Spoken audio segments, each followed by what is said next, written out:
Amigos de En Pocas Palabras, hoy nos encontramos con Javier Bertucci. Él es ex candidato presidencial y miembro de la mesa de negociación nacional que se encuentra ahorita conversando con el gobierno nacional. Bienvenido a Benepres. Muchas gracias, Luis, por la invitación. Bien, vamos a abordar los temas que se han planteado en esta mesa de diálogo nacional y hasta ahora puede hacernos un balance de lo que se ha logrado, lo que se ha construido dentro de lo que ha sido este comienzo, este avance de negociación con el gobierno de Nicolás Maduro. Si esta mesa tiene un par de meses y medio de haberse constituido y pues aunque no tenemos todo el avance que quisiéramos haber tenido, es la única que realmente está logrando avances, como por ejemplo 29 liberaciones, incluyendo el vicepresidente de la Asamblea Nacional y todo su equipo.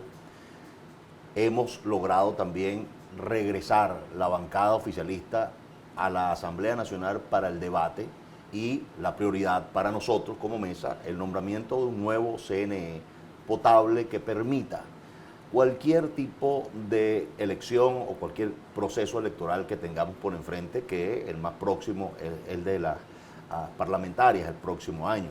Estamos presionando o negociando que se hagan el último trimestre del próximo año. No hemos tocado hasta ahora las posibles elecciones presidenciales, sin embargo, no podemos tocar, en mi opinión, ningún tipo de elección con el mismo CNE que tenemos. Necesitamos un nuevo CNE. Ahora, en ese sentido, se está nombrando una comisión preliminar para establecer lo que podría ser este nuevo CNE, que sea creíble para todos los votantes, pero la oposición ha asomado la posibilidad de una elección presidencial para el 2020. Sabemos que no corresponde para este año, tomando en cuenta las del 2018, precisamente donde usted participó.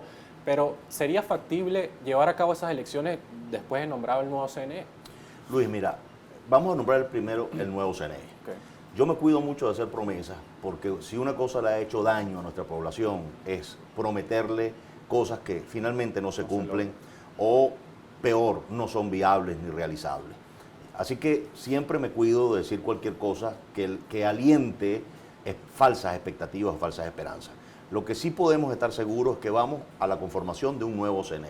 Posteriormente vamos a ponernos sobre las elecciones parlamentarias, porque sería una cosa totalmente irracional no presentarnos a unas elecciones parlamentarias que corresponden por constitución con un nuevo CNE y la posibilidad de perder el único bastión de oposición que tenemos hoy en el país.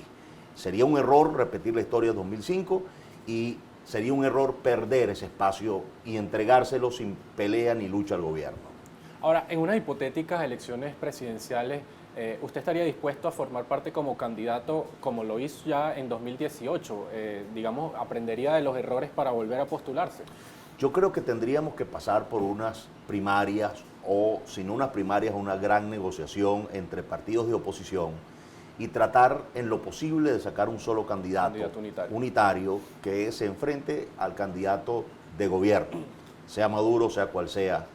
Pues para nosotros el más fácil de derrotar sería Maduro, que es el que tiene muchísimo más rechazo en la población, ¿no? Claramente.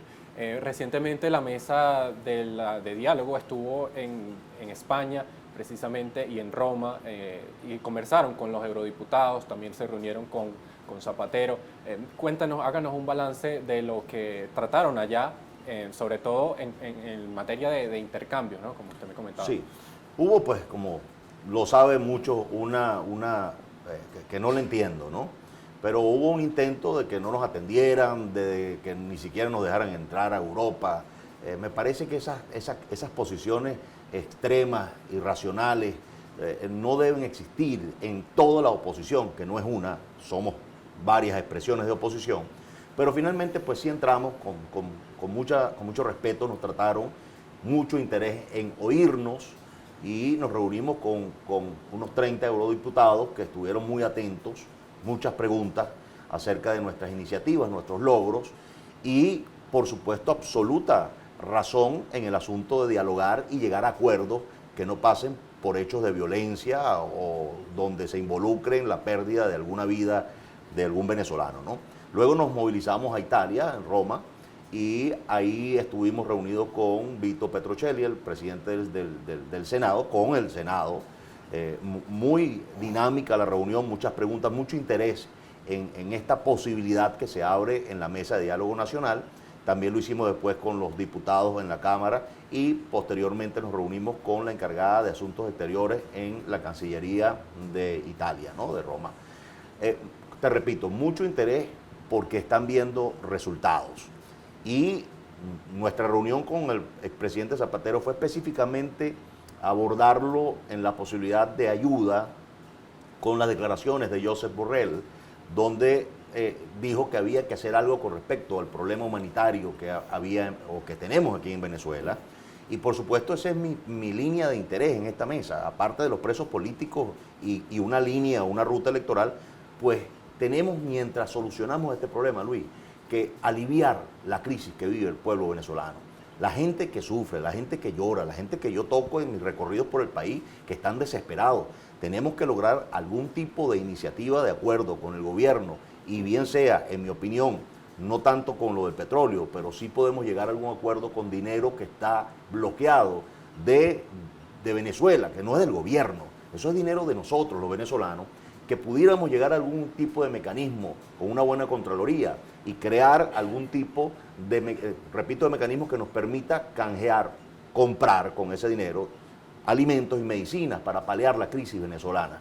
Tenemos miles de millones de dólares retenidos fuera del país y podrían sin problema alguno, no tenemos que bombear petróleo, no tenemos que sacar petróleo de un pozo, tenemos que solamente desbloquear ese dinero con algún mecanismo que asegure transparencia para que el pueblo venezolano reciba alimentos y medicinas en esta crisis trágica que tenemos. Claro, de esta forma, como lo habíamos conversado, sería mucho más factible este intercambio, pero ¿cómo asegurarnos que esos recursos finalmente lleguen a quienes más lo necesitan? Porque sabemos que hemos recibido ayuda humanitaria por parte de Estados Unidos, recursos financieros en dinero, ni siquiera en ayuda, pero no vemos que eso realmente llegue a la población más afectada. Por ejemplo, tenemos entidades como el Zulia, que está sufriendo de la crisis eléctrica, y no solo de eso, sino que eso conlleva una serie de mecanismos como alimentación. Entonces, ¿cómo asegurarnos que estos esfuerzos que ustedes están haciendo internacionalmente finalmente ayuden verdaderamente a la población? Mira, nuestra organización tiene un programa de asistencia familiar, PAF por sus siglas, bien estructurado en el país. Nosotros podríamos atender de 3 a 4 millones de familias de forma directa. No estoy hablando de un mecanismo desordenado, sino muy bien estructurado para llegar a cada familia con una información precisa de sus necesidades, no solamente en el área de una alimentación básica, sino de un programa que tenemos que se llama Maná, que consiste en un plan nutricional a través de una compota para niños de 2 a 10 años y para adultos mayores de 60, 80 años o 90 años.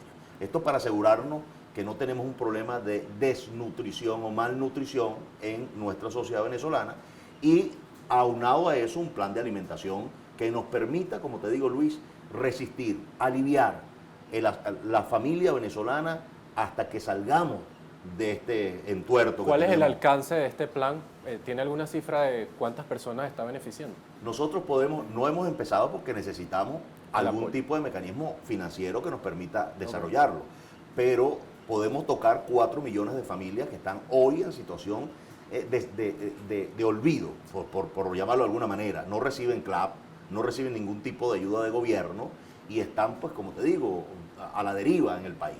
Esta familia, y tenemos que hacerlo, Luis, porque la única manera de que nosotros evitemos que se nos vayan 5 millones más de venezolanos del país es mediante un programa muy rápido de asistencia a la familia que evite ese éxodo. Así que es conveniente para la región que nosotros podamos arrancar lo más pronto posible ese programa de asistencia familiar. Volviendo en concreto a la mesa de negociación, ¿cuáles han sido sabemos que, por ejemplo, los presos políticos que han sido liberados, el vicepresidente de la Asamblea Nacional, Edgar Zambrano, entre ellos, pero ¿qué pueden ofrecer ustedes a cambio al gobierno nacional, a cambio de esta liberación de presos políticos, a cambio de un nombramiento de un nuevo CNE? ¿Qué les ha pedido en concreto el gobierno a cambio a ustedes? Yo no pienso que sea una cuestión de ellos pedirnos, porque es que ellos no pueden mantener una crisis de ingobernabilidad como la que tenemos en el país. De alguna manera hay que buscar una vía que pueda solucionar el conflicto que tenemos. Ahora bien, nosotros estamos en una mesa solicitándole al gobierno en negociaciones a veces duras, ¿no? Como por ejemplo Rubén González, que lo estamos en este momento tratando Su estado de salud, grave. por su estado de salud. ¿Sabes? Yo soy un cristiano de profundas convicciones y en mi opinión no debe haber un preso político por disidencia en una cárcel venezolana. Pero en el caso del señor Rubén es un caso de carácter humanitario, cristiano, y muchos otros que estamos conversando con el gobierno y estamos seguros que en este mismo mes de diciembre vamos a lograr un buen número de liberaciones. Yo esperaría que fuesen todos, pero te repito, yo nunca prometo lo que no puedo cumplir, pero sí va a ser un grupo importante de presos políticos que van a ser liberados en este mes de diciembre. ¿Podría estar incluido Juan Requesén entre ese grupo? Mira, yo me cuido mucho de hacer separaciones entre algún preso político porque todos tienen el mismo valor en el aspecto de que todos están en la misma condición de estar privados de libertad.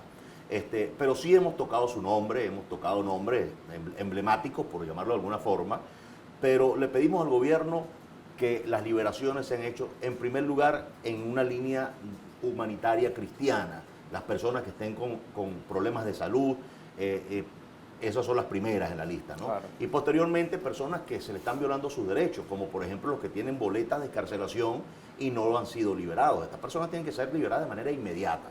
Y posteriormente estamos analizando otro tipo de casos. Hay casos donde hay comprobación de delito. Nosotros no estamos pidiendo que se nos entregue personas que hayan cometido delitos, pero sí personas que estén presas sin ningún tipo de explicación, ¿no? Entonces, en mi opinión, el número que estamos manejando tal vez esté cercano a los 60 en este mes de diciembre. Eso sumaría ya a la mesa casi el centenar, tal vez lleguemos a eso en este mismo año. Y yo creo, Luis, que esto es un gran avance de la mesa de Diálogo Nacional.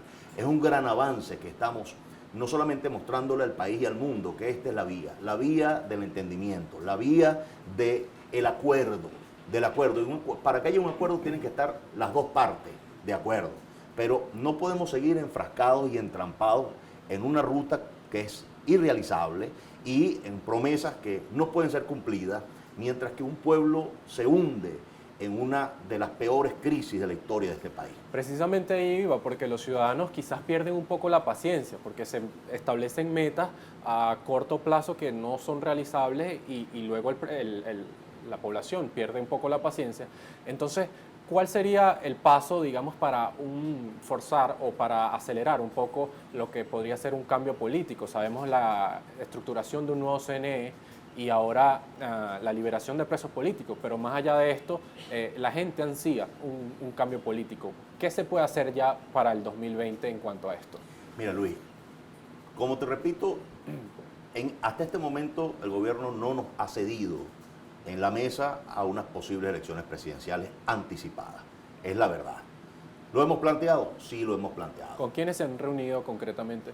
Siempre ha estado, bueno, tú lo sabes, siempre ha estado Jorge Rodríguez, Aristóbulo, en algunas reuniones también Francisco Torrealba, y tuvimos hace un par de semanas, antes de la gira por Europa, una reunión con el presidente Maduro y varios de los, incluyendo la vicepresidenta Delcy. Okay. Entonces, hemos tenido reuniones donde se nos ha oído y donde hemos pedido elecciones presidenciales que se han negado porque no están sobre la mesa, es la verdad. Entonces, yo no voy a mentirle al pueblo, decirle que estamos a punto de lograr una elección presidencial en la mesa, porque no es la verdad. La verdad es que hasta ahora en la mesa eso no está planteado. Cambio de un nuevo CNE, eso está planteado. Elecciones parlamentarias que tocan y que hay que participar, tenemos que lograr a través de la mesa las mejores garantías y las mejores condiciones, un cambio de CNE para irnos con seguridad a las parlamentarias. Y no te digo, pues mira, no sé, puede ser que el próximo año, en una de esas que planteemos, el gobierno acepte una elección presidencial anticipada. Ojalá, porque eso nos sacaría de raíz el problema que tenemos en el país. Pero en este momento no está sobre la mesa, no está aceptado por el gobierno una elección presidencial, así que es absolutamente falso poder venderle algo como eso al pueblo venezolano. Ahora, se especula mucho que una de las necesidades principales del gobierno nacional es precisamente la revocación, quitar las sanciones por parte de Estados Unidos. ¿Qué alcance tiene la mesa que usted forma parte para tratar de negociar o de mediar con Estados Unidos y revocar esas sanciones? Estados Unidos ha sido firme en su posición de que las sanciones no van a ser removidas ni levantadas hasta que no haya un cambio de gobierno. Y en ese punto Estados Unidos es absolutamente suficiente o autosuficiente para esas decisiones. Quiere decir que ellos no toman en consideración, te lo puedo asegurar, ni van a tomar en consideración la posición de un sector de la oposición, ni van a tomar en consideración este sector de la oposición para algo como el levantamiento de las sanciones. Solo y únicamente si se incluyen elecciones presidenciales en esta mesa, estoy seguro que atraeríamos la atención de Estados Unidos y podríamos empezar a hablar con ellos sobre cualquier tema, como por ejemplo el levantamiento de las sanciones, pero te puedo asegurar que eso va a estar siempre condicionado a unas elecciones presidenciales justas, libres, transparentes aquí en el país. Bien, en enero, el 5 de enero precisamente, se plantea una nueva junta directiva de la Asamblea Nacional. Se habla que Juan Guaidó pueda volver a su mandato un año más. Se hablaba que este año le tocaba a las minorías. Pero ahora que está en boga todo este caso de corrupción de varios diputados que formaban parte de la Contraloría, ¿cuál es su opinión al respecto en esta situación que envuelve todo el Parlamento Nacional? Mira, es trágica, Luis, porque una de las cosas que queremos como oposición dejar muy claro es que un gobierno que todos queremos debe tener la bandera de la integridad y de la honestidad, porque estamos hastiados de la corrupción. Es muy doloroso que tantos diputados estén siendo investigados. No puedo asegurar que alguno de ellos esté involucrado, pero sí hay investigaciones abiertas y un gran escándalo que viene atacando otra vez la esperanza de un pueblo. Y que bueno, imagínate, si eso es la esperanza o la representación que hoy tenemos desde esa Asamblea Nacional, bueno, no quiero imaginarme alguna otra cosa. No sé si el señor Guaidó va a presentar su candidatura a la presidencia de la Asamblea Nacional el próximo 5 de enero, si va a contar con los votos necesarios o no lo sé. Pero la verdad es que por el reglamento interno le tocaría la presidencia a los partidos minoritarios. Sí. No entiendo por qué continuar en una estrategia que no ha dado resultados, no va a dar resultados. Creo que deberían permitir una nueva presidencia en la Asamblea Nacional y enfrentarnos a unas elecciones parlamentarias, porque tenemos que hacerlo. Sería una gran irresponsabilidad no presentarnos en esa elección parlamentaria, perder la Asamblea Nacional, entregársela al gobierno sin pelea y decir sencillamente que no, porque yo quiero una presidencial.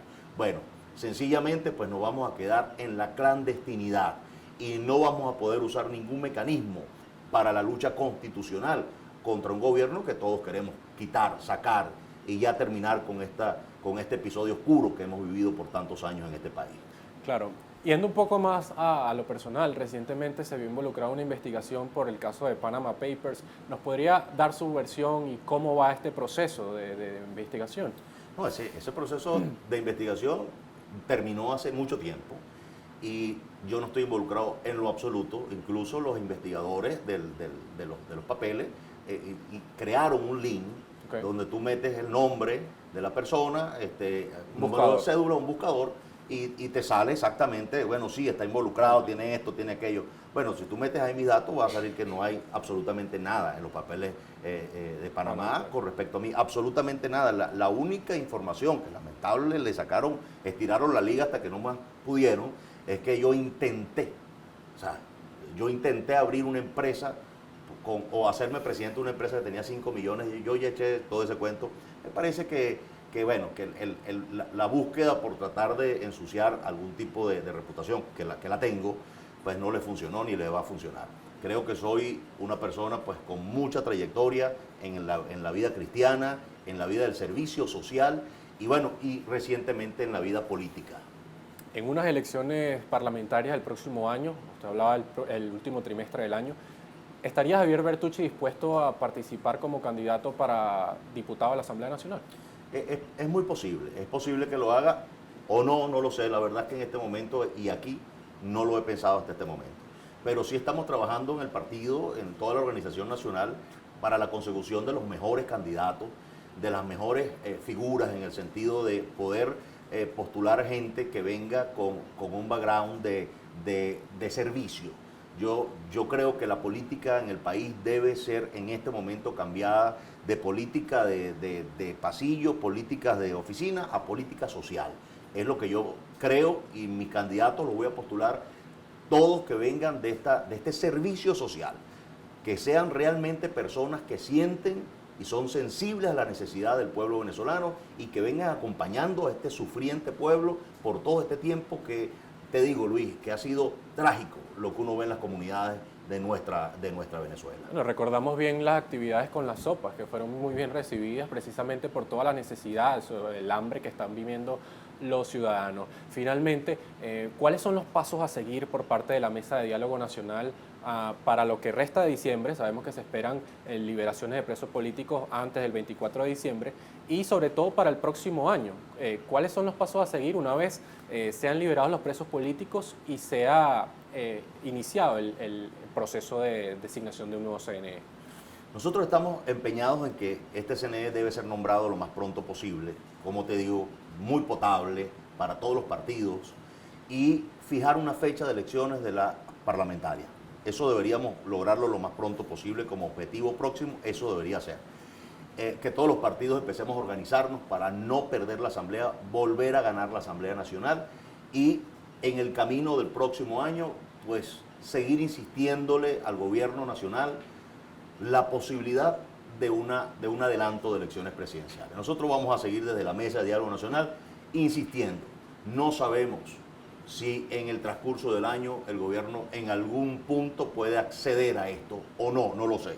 Pero mi compromiso y el compromiso de la Mesa de Diálogo Nacional es seguir pidiendo elecciones, todas las que correspondan, adelanto si es posible de las elecciones presidenciales y un mecanismo urgente que nos permita traer alimentos y medicinas para paliar, para aliviar esta crisis tan trágica que vive el pueblo venezolano en este momento.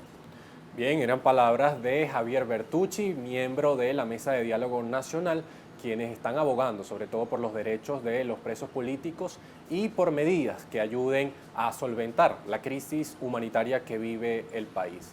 Ahora pasamos a continuación con la sesión de la Asamblea Nacional, donde se encuentra nuestro compañero Fernando Tineo.